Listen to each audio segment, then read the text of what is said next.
ওকে শিক্ষার্থী বন্ধুরা, আজকে আমি যে ভিডিওটা করতে যাচ্ছি সেটা পেন টুলের উপরে। আজকে ক্লাসে এই বিষয় নিয়ে আলোচনা করেছি, তো ভাবলাম যে এটা একটা ডিটেল ভিডিও তৈরি করলে তোমাদের পার্মানেন্টলি একটা ভিডিও গাইড থেকে যেতে পারে। তো আমরা কথা না বলে শুরু করি।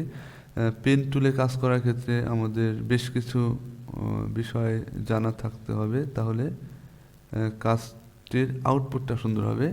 প্রথমত আমরা পেন টুলটা ধরছি এখান থেকে। এই যে জুতার ইমেজটা আছে সেই ইমেজটা আমরা আলাদা করব এই ব্যাকগ্রাউন্ড থেকে।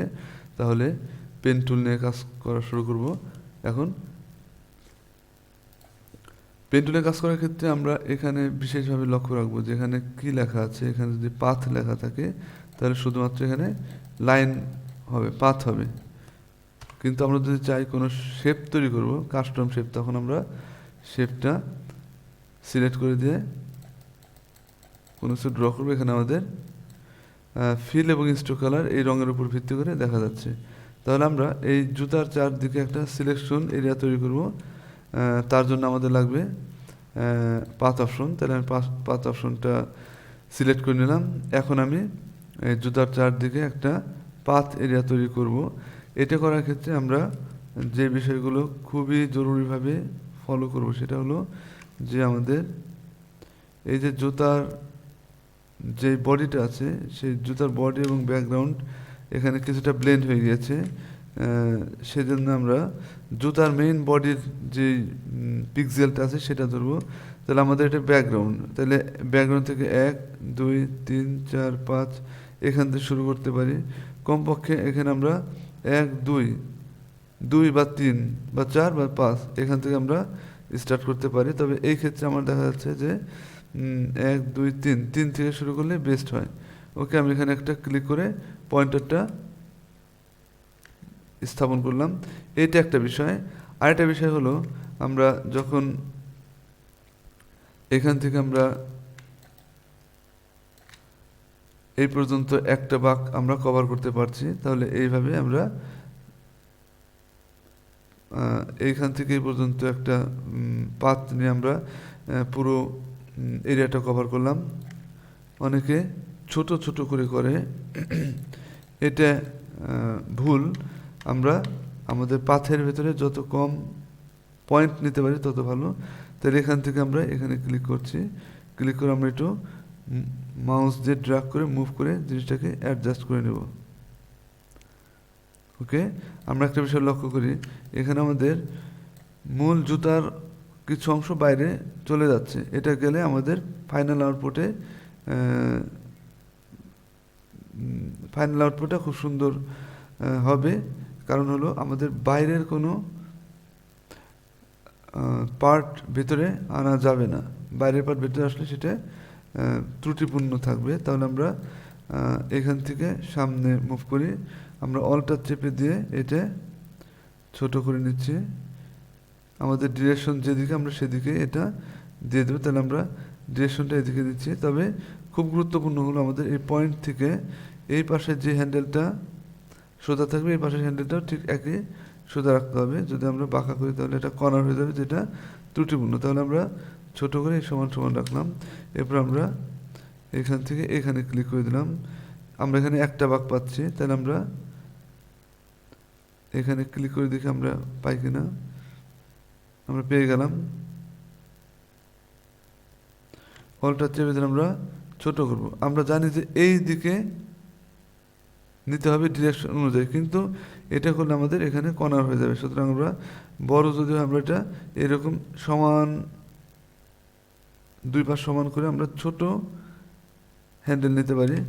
এরপর আমরা যদি এখানে ক্লিক করি তাহলে অটোমেটিক্যালি জিনিসটা এই পাতটা গোল হয়ে যাবে, যেটা পারফেক্ট পাথ ওয়ার্ক তৈরি করে। আমরা এখান থেকে পরে যাচ্ছি। এখান থেকে আমরা এখানে ক্লিক করে মিলিয়ে নিলাম। অলটার চেপে ভিতরে ছোট করছি। এরপর আমরা সামনে যাচ্ছি এখানে।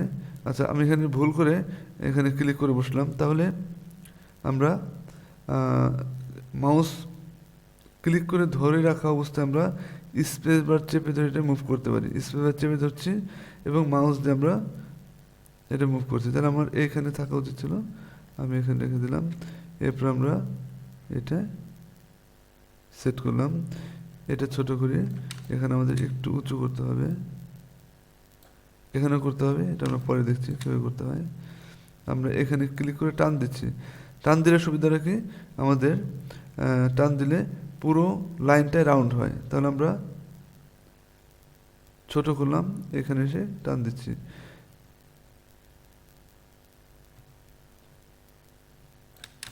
এরপর আমরা এখানে একটা ক্লিক করব।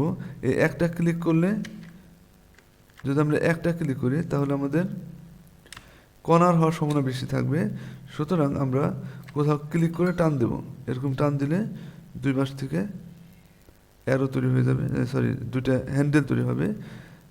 আমরা ছোট করছি, আমরা এখান থেকে আবার স্পেস বার চেপে ধরে নিচে আনি, এটা আমরা একটু সূক্ষ্মভাবে করি।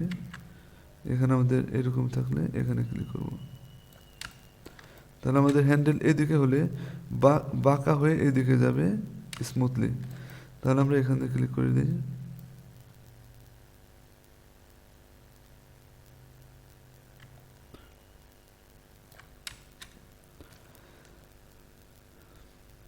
আমরা অনেক সময় দেখা যাচ্ছে যে এখানে ক্লিক করে ছেড়ে দিয়েছি, তাহলে আমরা তো স্পেস বার চাপলে এটা কাজ করবে না। তাহলে এই মুহূর্তে আমরা স্পেস বারের বিকল্প হিসেবে কী কাজ করতে পারি, আমার পেন টুলটা অ্যাক্টিভ আছে, এই মুহূর্তে আমরা যদি কন্ট্রোল চেপে ধরি তাহলে এটা ডিরেক্ট সিলেকশনে পরিণত হচ্ছে। তাহলে আমরা এটা ধরে এখানে সেট করে দিই। কন্ট্রোল আমি চেপে ধরে রেখেছি, এখন ডিরেক্ট সিলেকশনটা আমি নিচে নামিয়ে দিচ্ছি। এখন আমি ডিরেক্ট সিলেকশনটা ছেড়ে দিলাম, আবার পেন টুলে পরিণত হলো। এখন আমরা অলটা চেপে ছোট করব এইদিকে। এখানে একটা ব্যাপার দেখা যাচ্ছে যে ওইখানে আমার পাতটা ছেড়ে দিয়েছে, সুতরাং ওইখানে পাতটা ছেড়ে দিলাম। আমরা কন্টিনিউ করার জন্য পেন টুলতে এই মাথায় আরেকটা ক্লিক করে দেবো, তাহলে আমাদের ওইখান থেকে আবার কন্টিনিউ হওয়া শুরু করবে। অলটা চেপে আমরা ছোট করব এবং এখান থেকে আমরা টান দেবো, তাহলে আমাদের এরকম একটা রাউন্ড হবে। আমরা স্পেস বার চেপে নিচে নামাই, যথারীতি আমরা টেনে যাচ্ছি একই নিয়মে।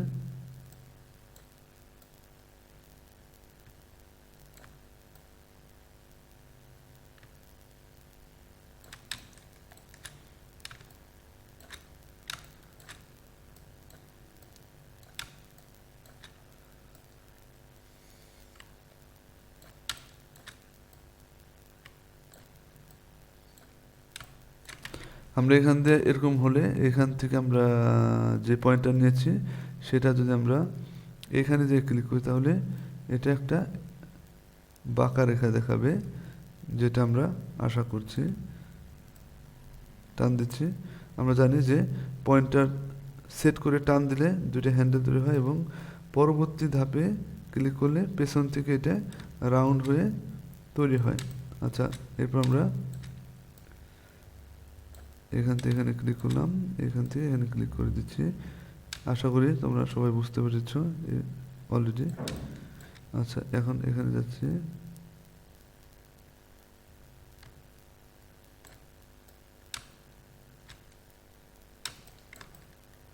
আমাদের পাথটা ক্লোজ করে দিচ্ছি, এটা ক্লোজ হয়ে গেল। এখন আমরা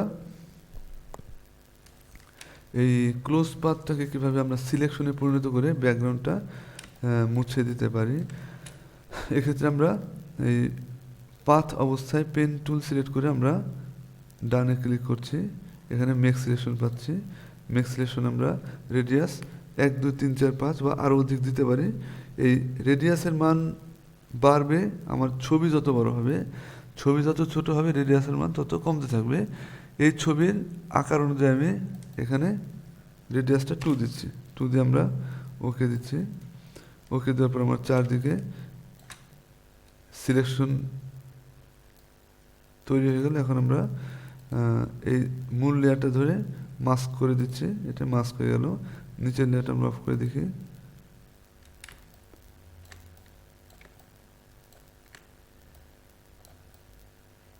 আমাদের এখানে দুইটা এরিয়া দেখা যাচ্ছে, যেখানে আমাদের ব্যাকগ্রাউন্ডটা থেকে গিয়েছে। তাহলে এখানে আমরা পেন টুল দিয়ে সিলেক্ট করতে পারি, বা আমরা এখান থেকে ম্যাজিক ওয়ান টুল দিয়ে সিলেক্ট করতে পারি। সেজন্য আমরা এই মাস্ক লেয়ার বার দিয়ে আমরা আমাদের মূল ছবির লেয়ারে ক্লিক করলাম। এখন আমরা এখানে ক্লিক করে দেখি পুরোটাই পেয়ে গিয়েছে। আবার শিফট চেপে এখানে ক্লিক করি, আবার একটা ক্লিক করি এখানে, ওকে, শিফট চেপে ক্লিক করলাম, এটা যোগ করে দিলাম। এখন আমাদের দুই জায়গায় সিলেকশন তৈরি হয়েছে। এখন এইটাকে যদি আমরা অফ করে দিতে চাই বা মুছে ফেলতে চাই মাস্কের মাধ্যমে, তাহলে সিম্পলি আমরা নিচে ব্ল্যাক আছে, আমাদের এই মাস্ক লেয়ারটা ধরলাম, ব্ল্যাক লেয়ার কালারটা আমি এখানে অ্যাপ্লাই করে দেবো। অল্ট কন্ট্রোল দিয়ে আমরা ডিলিট চাপছি, কন্ট্রোল ডি দিচ্ছি। কেন হলো? কারণ হলো যে এইখানকার কালো রঙটা মাস্কের এখানে পড়ে গিয়েছে। কন্ট্রোল জেড দিয়ে আমরা দেখাচ্ছি, আবার কন্ট্রোল ডিলিট, ডিলিট দিলে এই ব্ল্যাক রঙটা মাস্কের এখানে, মাস্কের এই ফাঁকা জায়গায়, এই ফাঁকা জায়গায় ব্ল্যাক রং পড়ে গিয়েছে, ফলে এটা হাইড হয়ে গেছে। আমরা জানি কালো হলে হাইড হয়, সাদা হলে শো করে। সুতরাং কালো পার্টগুলো হাইড হয়ে আছে আর হোয়াইট পার্টটা শো করছে। তো এইভাবে আমরা একটা ছবির ব্যাকগ্রাউন্ড রিমুভ করতে পারি পেন টুলের মাধ্যমে। আমরা আরেকটা ছবিতে যাচ্ছি। এই ছবির ক্ষেত্রে একই পদ্ধতি, আমরা বড় করি, পেন টুলে যাই, শুরুতে ক্লিক করি। আমরা জানি যে কিছু পিক্সেল ভেতরে রাখতে হবে, আমরা ক্লিক করে টান দিচ্ছি। এখানে আমি একটা পদ্ধতি তোমাদের দেখাচ্ছি। আমরা শর্টকাটে কোনো একটা ছবির ব্যাকগ্রাউন্ড মোছার জন্য পাথ করতে পারি। আমরা জাস্ট এখান থেকে এখানে ক্লিক করলাম, ক্লিক করে ধরে টান দেবো, আবার এখানে ক্লিক করে ধরে টান দিচ্ছি, স্পেস বার চেপে ধরে ঠিক করে জাস্ট টান দিচ্ছি। আমি ছোট ছোট করে টান দিতে পারি। জাস্ট আমরা ক্লিক করে হ্যান্ডেল তৈরি করছি।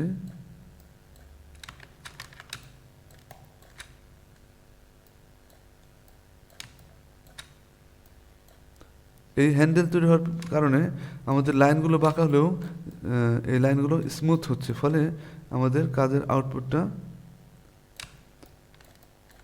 অ্যাকসেপ্টেবল হবে। আমরা শেষ করি এটা।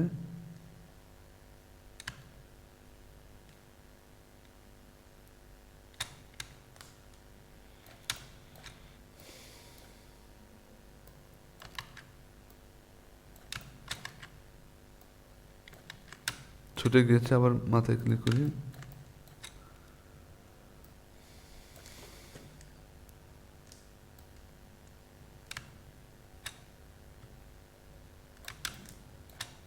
এটা সমান করি।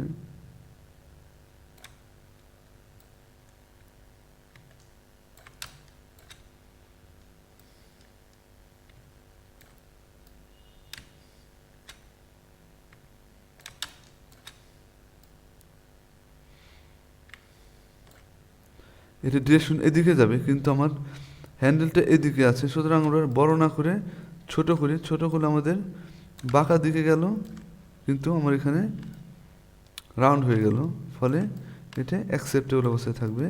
আমরা জুম করে ছোট ছোট করে মুভ করছি।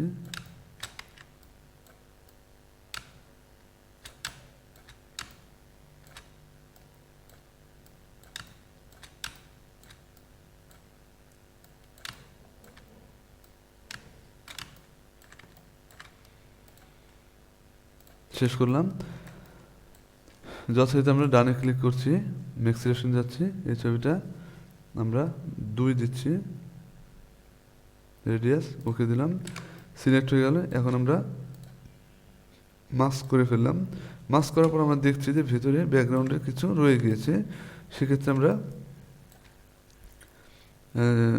এখান থেকে আমরা ম্যাজিক কন্ট্রোলে যাচ্ছি, এখন এখানে ক্লিক করি, কারণ এটা পারফেক্টলি কাজ করছে না, এই জন্যই যে আমরা মাস্ক লেয়ারটা ধরে আছি, আমাদের অবশ্যই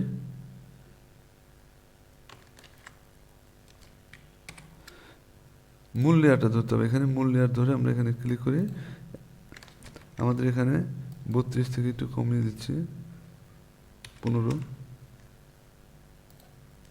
ওকে, 15তে আমাদের পুরোটাই ক্যাপচার করেছে। শিফট চেপে এখানে ক্লিক করি, এটাও ধরেছে। এরপর আমাদের আর নাই, তাহলে এখানে যেহেতু আমার সিলেকশন, সেহেতু আমার এই যে এখানে আমাদের মাস্ক লেয়ারটা ধরে আমরা জাস্ট ব্রাশ দিয়ে, ব্রাশের রং কালো রং নিয়ে আমরা এটা জাস্ট আমরা মুছে ফেলতে পারি, বা আমরা ডাইরেক্টলি অল্টার দিলে হয়ে যাবে, যেহেতু আমাদের এটা উপরে আছে। এই রংটা ডাইরেক্টলি এই মাস্কের এখানে পড়ে গেল, ফলে আমার ব্যাকগ্রাউন্ডটা ফাঁকা হয়ে গেল। আমরা দেখি অফ করে। ওকে, তাহলে আশা করি বুঝতে পেরেছি যে পেন টুল দিয়ে আমরা কিভাবে একটা কাজ সম্পূর্ণ করতে পারি। ওকে, তাহলে সবাই প্র্যাকটিস করো মনোযোগ দিয়ে।